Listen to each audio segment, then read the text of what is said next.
representation.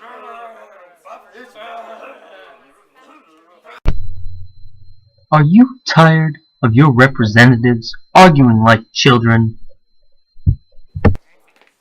Play it in yourself, play it in yourself, play it in yourself. Well, we have the plan for you. Here you can see a diagram detailing the Virginia Plan, which was drafted by James Madison and presented by Edmund Randolph on May 29, 1787, during the Constitutional Convention of 1787. Here's a more simple explanation. The Virginia Plan proposes a bicameral, two-house legislature with representation based on state population in both houses. In the first house, which is the lower house, the representatives are elected by the people, and in the second, higher house, the representatives are nominated by the people and elected by the representatives from the lower house. At this point, it's relevant to mention that total population counts as the total free population of the states, not counting the slaves or Native Americans.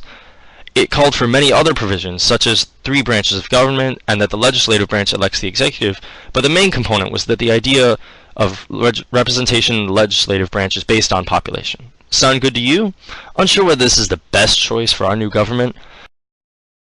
The New Jersey Plan was a plan proposed by William Patterson in response to the Virginia Plan, which was frowned upon by the smaller states with lower populations. It kept much of the Articles of Confederation intact, with the unicameral single-house legislature with 1 vote per state, and continued to view the states as individual entities with a certain degree of independence. The New Jersey Plan would change the Articles of Confederation and add 9 new amendments to them, which would allow Congress to raise funds and collect taxes based off the population of the state, which would be the free, and every slave would be counted as 3/5 of a free person, in addition to many others. The executive branch consists of a sort of council and is elected by Congress, can't be re-elected, and can be recalled if the majority of state executives vote on it. The supreme law of the land is the newly changed articles and additional treaties the states agree on. Again, other provisions were called for, but they didn't represent the main idea of the plan, only furthering it. Does this sound more appealing to anyone? Georgia, maybe? Maybe there's another choice. Equal representation. Representation based on population.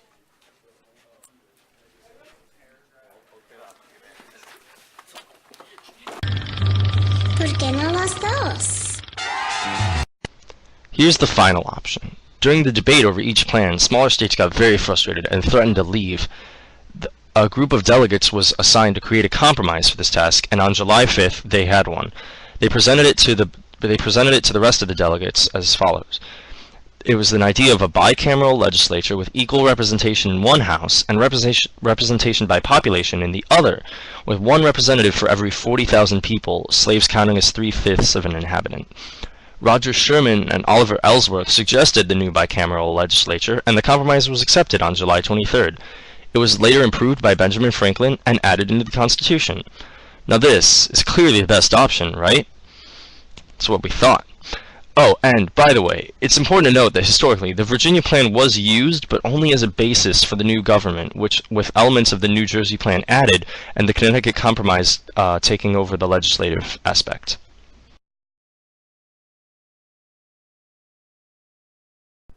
We can compromise, but the representative by pop is cool. We're gonna grow. So are we.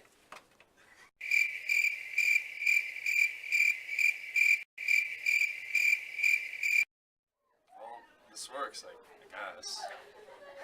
We were gonna be famous as our plan, but you guys ruined it. Kind of depressing.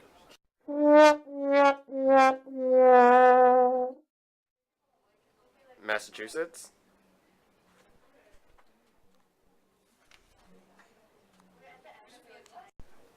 It's better than splitting up, right? What do you think about this compromise?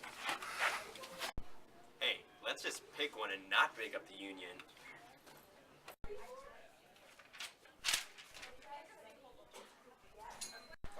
Well, I like that part about equal representation. Virginia representing the House. Name it after me.